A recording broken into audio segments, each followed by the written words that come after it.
ருமேனியாவுடைய எழுப்புதலை கொண்டு வந்த மனுஷன் அவரு.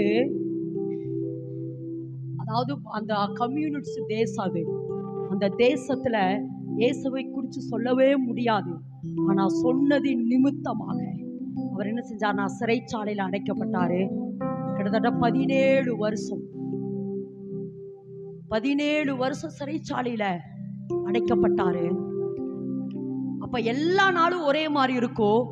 ஆனா ஞாயிற்றுக்கிழமை மட்டும் கரெக்டா அவருக்கு தெரிஞ்சிடும், இது ஞாயிற்றுக்கிழமை நாள் என்று, இது கர்த்தருடைய நாள் என்று. ஏன்னா தேசமே ஆராதிக்கிற பொழுது, அல்லது ருமேனியாவில் அந்தரங்க சபைகள் சுரங்கங்களில ஆராதித்து கொண்டிருக்கிற பொழுது அந்த பிரசன்னம் அவர் அப்படியே மூடும் பாருங்க.